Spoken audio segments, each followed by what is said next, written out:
नमस्कार। उदय India digital में आपका स्वागत है। स्वास्थ्य अनमोल धन है और इन दिनों किडनी की समस्याएं लगातार बढ़ती जा रही हैं। ऐसा लगातार देखा जा रहा है भारत में। आम लोगों को किडनी की समस्या न हो, इसके लिए उदय इंडिया एक अवेयरनेस लोगों में जागृत कर रहा है। हमारे कार्यक्रम का उद्देश्य है कि किडनी की समस्याओं से लोगों को निजात मिले, मुक्ति मिले।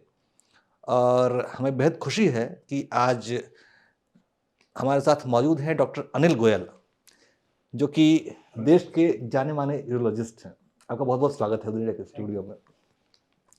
हाँ, अपने दर्शकों को बता दें कि doctor Goyal Indian urology society से बहुत लंबे समय तक जुड़े हुए हैं और एक सीनियर यूरोलॉजिस्ट होने के नाते भारत में यूरोलॉजी पर हो रहे रिसर्च और डेवलपमेंट के ऊपर डॉक्टर साहब का लंबा अनुभव है। उन्हें कई तरह के पुरस्कार से सम्मानित भी किया गया है। Doctor Goyal Delhi medical association और इंडियन मेडिकल एसोसिएशन के पूर्व अध्यक्ष रह चुके हैं। हम उदय इंडिया के स्टूडियो में फिर से बहुत बहुत स्वागत करते हैं। डॉक्टर साहब, किडनी की समस्याएं लगातार बढ़ती जा रही हैं और देश में हम देख रहे हैं किडनी के मरीज भी बढ़ते जा रहे हैं। पिछले 10 सालों में किडनी के मरीजों में कितनी वृद्धि हुई है और इसका कारण क्या रहा है? ये किडनी के मरीजों की वृद्धि का इससे अंदाज़ा लगाइए कि आज लाखों लोग जो किडनी ट्रांसप्लांट की वेटिंग लिस्ट में हैं, जिनको किडनी नहीं मिल पा रहे हैं। और उसका बहुत बड़ा कारण है हमारा खान पान, उसका बहुत बड़ा कारण है लाइफस्टाइल डिजीज़, जिनमें हम मानते हैं डायबिटीज़ है, हाइपरटेंशन है, हार्ट डिजीज़ हैं और मोटापा है। ये 4 विशेष चीज़ हैं। और उसके साथ में हमारी डाइट, जो अनाप शनाप खाना है, जिसमें फैट ज़्यादा है, जिसमें घी ज़्यादा है, जिसमें कि नॉन वेजिटेरियन डाइट को भी मैं एक निश्चित रूप से उसमें शामिल करूँगा। तो और या आपकी नमक की मात्रा बहुत ज़्यादा है, या फिर आनुवंशिक कारण होते हैं, हेरिडिटरी डिजीज़ होती हैं किडनी डिजीज़ के लिए, जिनमें कि बहुत सारी कंजेनिटल बीमारियां किडनी में पाई जाती हैं। वो आनुवंशिक तरीके से पेरेंट्स से चिल्ड्रन में ट्रांसमिट होती हैं। तो इन सब के कारण, और खास फिर इसके बाद पॉल्यूशन जो अब बढ़ रहा है, देश का जो वर्ल्ड का क्लाइमेट चेंज हो रहा है, वो भी एक इसमें एक सप्लीमेंट्री कारण होता है जो किडनी डिजीज़ को बढ़ावा देता है। हम सबको ये समझना ज़रूरी है किडनी का काम क्या है। किडनी का काम है कि ब्लड से इम्प्यूरिटीज़ फ़िल्टर करता है, ब्लड उससे फ़िल्टर होता है, उसमें जो इम्प्यूरिटीज़ होती हैं, जो भी टॉक्सिक प्रोडक्ट्स होते हैं, उनको हटाता है और एसिड बेस बैलेंस करता है, वाटर बैलेंस करता है। आप देखो किडनी का किसी को प्रॉब्लम हो तो पैर में सूजन आ जाती है, तो वाटर को बैलेंस करता है, या एसिड बेस बैलेंस, तो एसिडोसिस हो जाती है अगर किडनी की प्रॉब्लम है।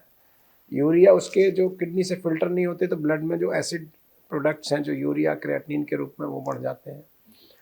और ये सब आपने एक ही सवाल पूछा क्यों, तो जवाब एक ही है कि आप अपने खान पान पर ध्यान रखें, अपनी डायबिटीज़ को कंट्रोल रखें, अपने हाइपरटेंशन को कंट्रोल रखें। कोई हेरिडिटरी डिजीज़ है उसका वक्त से पालन करें, उसके वक्त से इलाज कराएं। और कोई इसके अलावा मोटापा है तो आप एक्सरसाइज करें, मोटापा ना होने दें, फैट को कम करें। डॉक्टर साहब ने हमें 3 वजह बताई जो किडनी की समस्या पैदा करती है। एक तो आधुनिक जीवन शैली, दूसरा आनुवंशिक कारण और तीसरा प्रदूषण। ये 3 मुख्य समस्याएं हैं। वो खान पान आधुनिक जीवन शैली में आ जाता है जी। जो तो अब लोग प्रिकॉशन, आप एक चेकलिस्ट बना दें कि प्रिकॉशन लोगों को क्या क्या रखनी चाहिए जिससे वो किडनी की समस्याओं का सामना न करें। सबसे पहले तो एक, अगर आप युवा अवस्था में हैं, मैं तो कहता हूँ कोई भी यूरिन की समस्या है तो तुरंत अपने डॉक्टर को दिखा लें। यूरिन की समस्या क्या हो सकती है कि आपको यूरिन में ऐसा लग रहा है कि जैसे नॉर्मली यूरिन का कलर होना चाहिए क्लियर। एक बहुत बेसिक बात मैं आपको बताना चाह रहा हूँ आपके माध्यम से आपके दर्शकों को, यूरिन का कलर बिल्कुल क्लियर हो जाना चाहिए। अगर वो ब्राउनिश हो रहा है, अगर वो टर्बिड हो रहा है, अगर वो यूरिन की मात्रा कम हो रही है, जैसे कि नॉर्मल 24 घंटे में 1.5 लीटर यूरिन होना चाहिए, वो यूरिन की मात्रा कम हो रही है, यूरिन में आपको लग रहा है लाल आ रहा है, रेडिश हो रहा है, तो तुरंत अपने डॉक्टर को दिखाएं। ये ऐसी बहुत सारे सिम्टम्स हैं जिनको हमको नज़रअंदाज नहीं करना चाहिए। तो यूरिन के सिर्फ कलर से ही मैंने बताया कि आपको ये पता चल जाएगा कि किडनी में कितनी समस्या है। मैंने कहा जैसे रेड है तो रेड से मतलब ब्लड हो सकता है, तुरंत चेक कराओ। यंग एज है तो स्टोन हो सकता है, इन्फेक्शन हो सकता है, ओल्ड एज है तो कैंसर हो सकता है, ठीक है। यूरिन टर्बिड है, मान लीजिए वाइटिश है, एल्ब्यूमिन प्रोटीन हो सकता है, उसको हो सकता है आनुवंशिक डिजीज हो और किडनी उसका फेल होने की स्थिति में आ रहा हो, या उसकी शुगर बढ़ रही हो तो भी है। शुगर बढ़ेगी तो किडनी खराब होगा तो पैर में सूजन आ सकती है।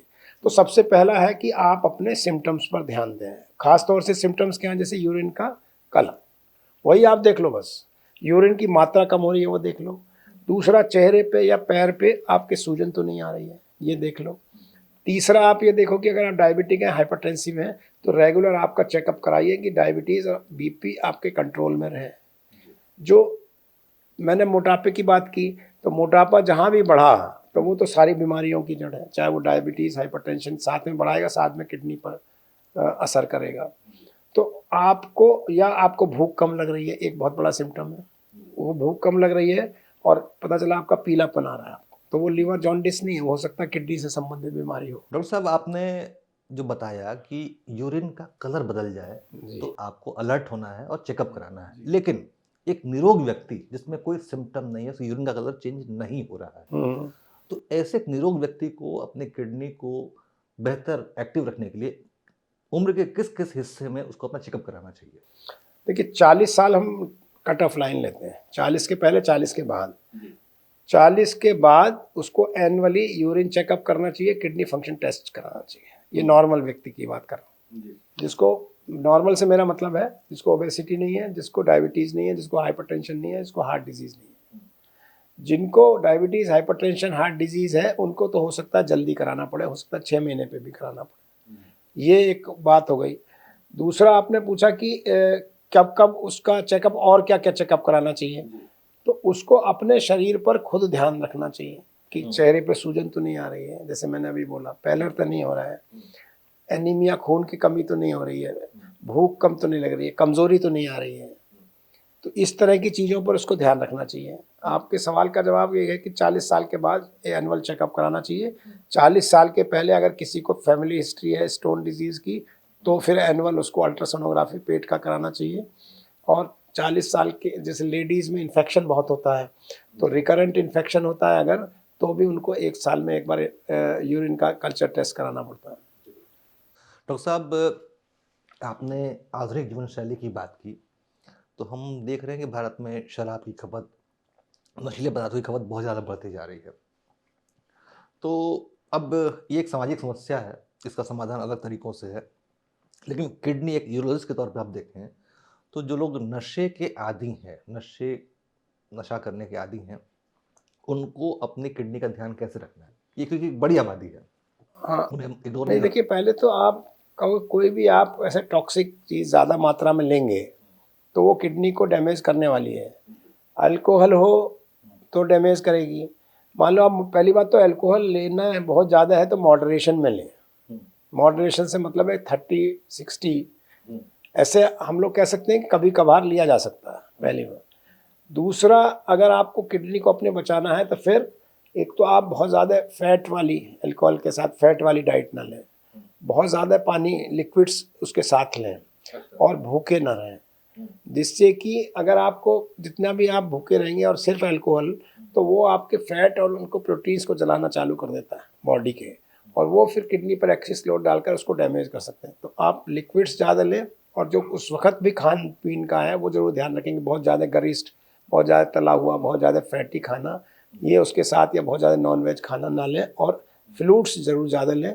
ये इंश्योर कर लें कि आपको 1.5 से 2 लीटर यूरिन 24 घंटे में हो रहा है।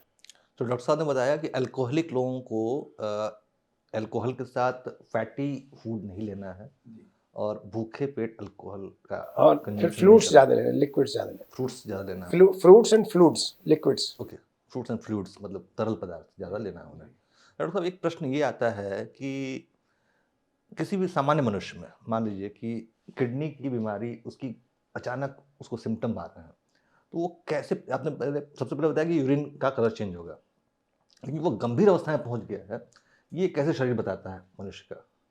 नहीं, आपको सडन आपने बात करेंगे तो एक होता है एक्यूट बीमारी, एक होता है क्रॉनिक बीमारी जी। तो एक्यूट बीमारी अल्टीमेटली वो क्रॉनिक ना बने, हमें यही देखना है। एक्यूट का मतलब है सडन, या जैसे मान लीजिए सडन क्या होगा, पेट दर्द हो गया अचानक, तो वो स्टोन से होगा।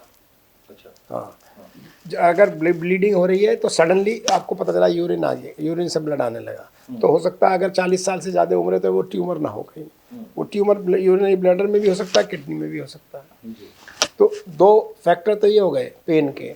एक कई बार हम देखते हैं कि सडन पेशाब रुक गया, तो वो इन्फेक्शन में हो सकता है, और उसके साथ में मान लो ओल्ड एज है तो प्रोस्टेट के बढ़ने से कारण गदूद बढ़ जाता है, जो खासतौर से पुरुषों में एक पौरुष ग्रंथि पाई जाती है, उसके कारण यूरिन रुकना। तो सडन का तो ये है।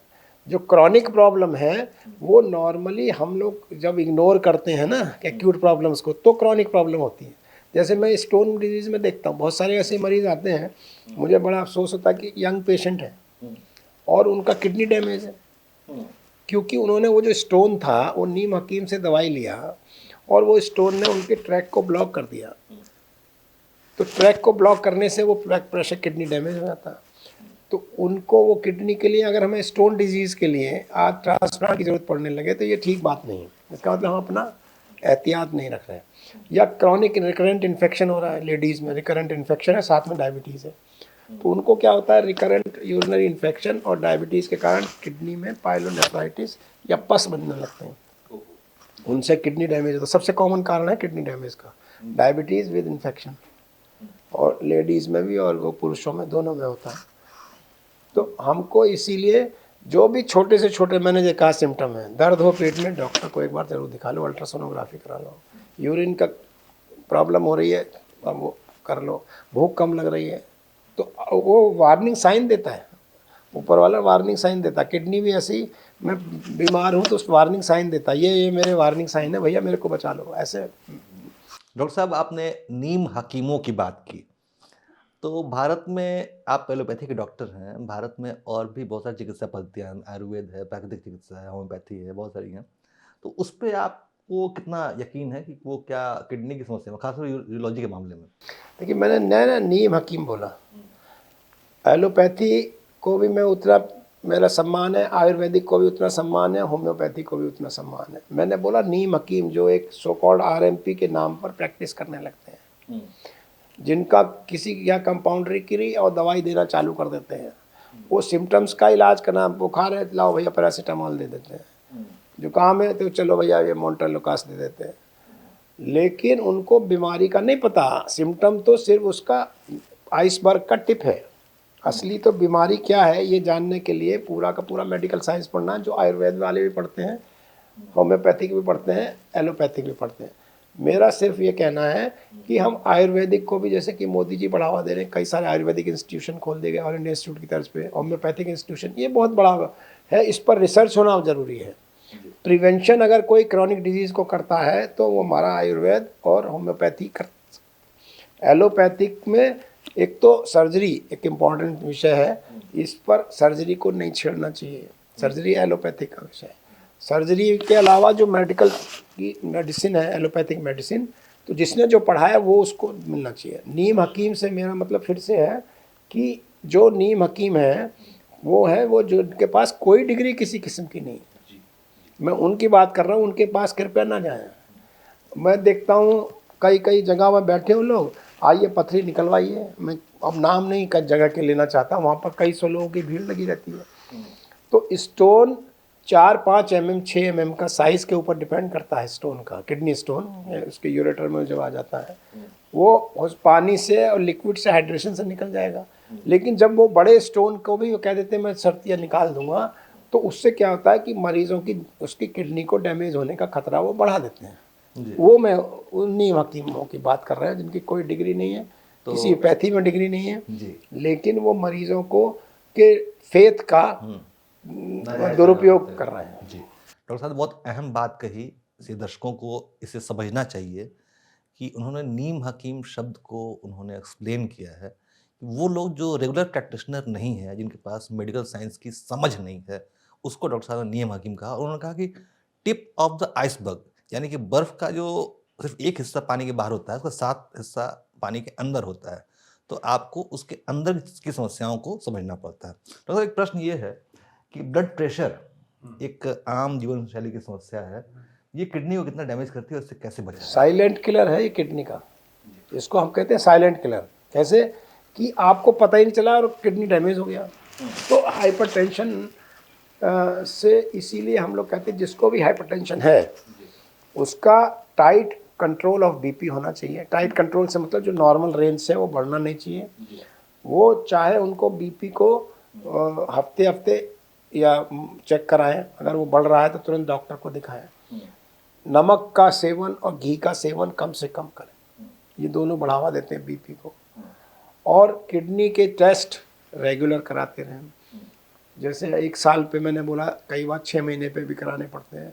और बड़ा सिंपल सा टेस्ट है, यूरिन में अगर एल्ब्यूमिन आ रहा है तो नेफ्रोपैथी है। यूरिन में एल्ब्यूमिन भी पता चला कि उसको माइक्रो एल्ब्यूमिन में देखते हैं कि 300 मिलीग्राम से ऊपर आ रहा है 24 घंटे में, तो इसका मतलब किडनी डैमेज। बहुत अर्ली आप पकड़ सकते हो इसको। इस साइलेंट किलर को किडनी खराब ना करे बीपी, तो बहुत आराम से आप अर्ली स्टेजेस में पकड़ सकते हो सिंपल यूरिन टेस्ट से। तो मेरा सुझाव है कि जिन लोगों को भी बीपी है, हाइपरटेंशन है, एक अपना रेगुलर चेकअप करते रहें बीपी का, रेगुलर बीपी का कंट्रोल रखें। डाइट में घी, नमक, तेल ऐसी चीज़ों का कम से कम करें। एक्सरसाइज करें, सुबह कम से कम 45 मिनट्स वो एक्सरसाइज करें। ज़्यादा फ्रूट्स लें, डायबिटिक्स नहीं है तो मतलब बहुत शुगरी फ्रूट्स ना लें, डायबिटिक नहीं है तो फ्रूट्स लें। ये और आप पॉजिटिव रहें। और किडनी के फंक्शन के टेस्ट और यूरिन के टेस्ट एनुअली ज़रूर कराएं। डॉक्टर साहब ने हमें बहुत अहम बात बताई कि फ्रूट्स जो हैं वो किडनी की समस्याओं के समाधान के लिए बहुत कारगर हैं, और फिजिकल एक्टिविटी 45 मिनट एक्सरसाइज किया जाना चाहिए। और डॉक्टर साहब एक और बात है कि किडनी में कैंसर के मामले देखे जा रहे हैं आजकल, काफ़ी देखे जा रहे हैं, बढ़ भी गए हैं। ये इसके सिम्टम्स क्या हैं, और मतलब इसका इलाज भारत में कहाँ कहाँ है? कि किडनी की कैंसर के नॉर्मली एक तो पहली बात ये ना, लेट स्टेज में डायग्नोसिस होती है। अगर आप सिम्टम्स की बात करें तो क्या होगा, कोई डल एक बस हल्का सा दर्द हुआ और कोई गांठ यहाँ बनी। लेकिन सबसे जो कॉमन प्रॉब्लम हो सकती है कि यूरिन में ब्लड आना, और ख़ास तौर से 40 साल की उम्र के बाद। तो अगर यूरिन में ब्लड आ रहा है 40 साल की उम्र के बाद, तो तुरंत अपनी जांच डॉक्टर को दिखाएं। वो बेसिक एक अल्ट्रासोनोग्राफी यूरिन टेस्ट करेंगे, उससे एक बेसिक आइडिया लगाएंगे। और जो इसके बाद आपने कहा कि इनका इलाज कहाँ कहाँ संभव है, तो अब बहुत एडवांस्ड हो गया किडनी कैंसर का इलाज। और ये करीब करीब हर जो अस्पताल है उसमें ये अवेलेबल है, क्योंकि इसका मेन स्टे ऑफ ट्रीटमेंट है किडनी का ऑपरेशन। उसमें वो किडनी, कैंसर वाली किडनी को निकाल दिया जाता है। तो किडनी को ट्रांसप्लांट कर देते हैं? नो नो नो, जो किडनी में कैंसर है उस किडनी को निकाल दिया जाता है, क्योंकि हमारे 2 किडनी होते हैं। अगर एक किडनी में कैंसर है, एक नॉर्मल है, तो उस किडनी को निकाल सकते हैं। उस किडनी को भी फिर क्या है, अगर मान लीजिए 4 सेंटीमीटर से छोटा है गांठ, तो हम उतना पार्शियल नेफ्रेक्टमी कर देते हैं। जैसे किडनी 12 सेंटीमीटर है, 4 सेंटीमीटर है तो आधा सेंटीमीटर या 1 सेंटीमीटर उसके चारों तरफ आधा किडनी निकाल देते हैं, तो आधा किडनी बचा रह जाता है। उसको पार्शियल नेफ्रेक्टमी कहते हैं। तो ये भी आ गया। अब इसमें भी और एडवांसमेंट हो गए हैं। तो आप अगर कहें कि जैसे रोबोटिक सर्जरी है, फिर इसमें रोबोटिक सर्जरी करते हैं। एक ओपन सर्जरी होती है, एक लेप्रोस्कोपिक सर्जरी होती है, एक रोबोटिक्स होती है। हाँ, रोबोटिक्स भी हिंदुस्तान में कई मतलब कम से कम 100 से ज़्यादा जगह में अवेलेबल है। दिल्ली में ही 20 से ज़्यादा जगह में अवेलेबल है रोबोटिक सर्जरी। और ओबियसली जहाँ रोबोटिक्स है नॉर्मली टर्शरी केयर सेंटर्स में ही अवेलेबल है हिंदुस्तान में। और ये तो इसको कराने के लिए तो हिंदुस्तान में बाहर से विदेशी लोग भी आते हैं, क्योंकि यहाँ पर कॉस्ट कम है, मेडिकल टूरिज्म, यहाँ कॉस्ट कम है। तो किडनी कैंसर का डायग्नोसिस आसान है। यूरिन में ब्लड है, पेन है, ये है, तो आप कराइए, टेस्ट में आ जाएगा। फिर उसमें उसके किडनी के ट्यूमर के साइज़ के बेसिस पर या ओपन सर्जरी होगी या लेप्रोस्कोपिक सर्जरी होगी या रोबोटिक होगी। उसमें किडनी पार्शियल भी निकाला जा सकता है, पूरा निकालना पड़ सकता है। ये मेन इलाज है। उसके अलावा एडवांस स्टेज में है तो फिर वो इम्यूनोथेरेपी और बहुत सारे टारगेटेड थेरेपी हैं। वो एक अलग लंबा विषय है फिर। जी डॉक्टर साहब, किडनी की जो बढ़ती समस्याएं हैं उसको देखते हुए गवर्नमेंट ऑफ इंडिया और स्टेट गवर्नमेंट्स के पास क्या प्रॉपर हेल्थ इंफ्रास्ट्रक्चर मौजूद है? नहीं, किडनी का देखिए एक बहुत बड़ा सवाल है ये। किडनी के क्या डिजीज़ के लिए हमें इंफ्रास्ट्रक्चर की ज़्यादा ज़रूरत है। मुझे लगता है डायबिटीज़ का अवेयरनेस बहुत बढ़ गया है, हाइपरटेंशन का अवेयरनेस बहुत बढ़ गया है, और ये जो हमारी गवर्नमेंट्स हैं, चाहे स्टेट हो और या सेंट्रल गवर्नमेंट हो, तो लाइफस्टाइल डिजीज़ पर अब बहुत काम होने लगा है। आपको ये जानकर अत्यंत दुख होगा कि पहले हिंदुस्तान में इन्फेक्शस डिजीज़ से ज़्यादा लोग की डेथ होती थी, अब लाइफस्टाइल डिजीज़ से ज़्यादा डेथ होती है। तो इसीलिए अब गवर्नमेंट ऑफ इंडिया का भी, मिनिस्ट्री ऑफ हेल्थ का भी फोकस लाइफस्टाइल डिजीज़ पे ज़्यादा। अच्छा। हाँ, डायबिटीज़ ये का अलग आपने है, बहुत हाइपरटेंशन का देखा अलग होता है। है कि संक्रमण की बजाय लोग अब रोग मूल लगने लगे लाई हैं। हाँ, लाइफस्टाइल डिजीज से ज़्यादा बढ़ गए। तो इसका मतलब देश की जितनी जैसे तरक्की की तरफ बढ़ रहे हैं हम, तो लाइफस्टाइल डिजीज बढ़ रही है, इन्फेक्शस डिजीज कम हो रही है। पहली बात तो इसीलिए अब सबसे ज़्यादा ज़रूरत है इंफ्रास्ट्रक्चर ट्रांसप्लांट की। और ट्रांसप्लांट में भी एक होता है जो रिलेटिव लोग देते हैं किडनी, एक होता है जो कैडेवरिक ट्रांसप्लांट। तो कैडेवरिक ट्रांसप्लांट बढ़ाने की ज़रूरत है, इंफ्रास्ट्रक्चर उसमें थोड़ी कमी है अभी हिंदुस्तान में, उन नियमों के कारण हो या हमारे इंफ्रास्ट्रक्चर के। तो लाखों लोगों को किडनी की ज़रूरत है, इस वक्त वेटिंग लिस्ट में लाखों लोग हैं, तो उसकी इंफ्रास्ट्रक्चर बेहतर होने की ज़रूरत है। बाकी ये कहूँ मैं कि जो कॉमन बीमारी हैं उनके लिए पर्याप्त इंफ्रास्ट्रक्चर हिंदुस्तान में मौजूद है। उसके और आगे बढ़ने के लिए गवर्नमेंट ऑफ इंडिया भी और काफ़ी सारी स्टेट गवर्नमेंट भी ज़रूर उस पर काम कर रही हैं, ऐसा मुझे लगता है। जहाँ पर काम और होना चाहिए वो है कि हमको जो किडनी की अवेलेबिलिटी है, जो बेचारे जिन लोगों को बीमार होकर किडनी चाहिए, वो अभी लाखों की वेटिंग लिस्ट है। वो तभी संभव होगा जब हमारा कैडेवरिक ट्रांसप्लांट प्रोग्राम जिला अस्पताल तक संभव हो सके। उसके लिए मैन पावर की भी ज़रूरत है, ट्रेन डॉक्टर्स की भी ज़रूरत है, ट्रेन टेक्नीशियंस की भी ज़रूरत है, और फिर ऐसी इंफ्रास्ट्रक्चर की भी ज़रूरत है। और सबसे बड़ी बात है कि एक अवेयरनेस की भी ज़रूरत है कि जो यंग पेशेंट जिनकी डेथ हो जाती है, ख़ासतौर से 18 से 60 के बीच में सडन डेथ होती है, एक्सीडेंट से डेथ होती है, ब्रेन हेमरेज से जिससे है, तो उसमें अगर हार्ट ठीक है और ब्रेन डेड हो गया है पेशेंट, मतलब हार्ट चल रहा होता है, ब्रेन डेड हो जाता है, ब्रेन की एक्टिविटी नहीं होती, तो वो उस पेशेंट के 8 जान बचा सकता है। वो 8 ऑर्गन डोनेशन पर हम लोग काम करते हैं ना, नोटों के साथ भी काम करते हैं, जो हमारी national organ tissue transplant organisation government of India की यूरोलॉजी सोसाइटी के माध्यम से भी हम काम करते हैं, अवेयरनेस भी बढ़ाते हैं, स्किल बिल्डिंग भी करते हैं। तो एक जो इस तरह का जो ब्रेन डेड व्यक्ति है वो 8 लोगों की जान बचा सकता है, किडनी 2, लिवर, पैंक्रियाज, इंटेस्टीन, ऐसे स्किन ऐसे दे सकता है। आई तो खैर है ही, आई तो ठीक है डोनेशन, मतलब जो ब्रेन डेड व्यक्ति की बात कर रहा हूँ वो आई तो है ही।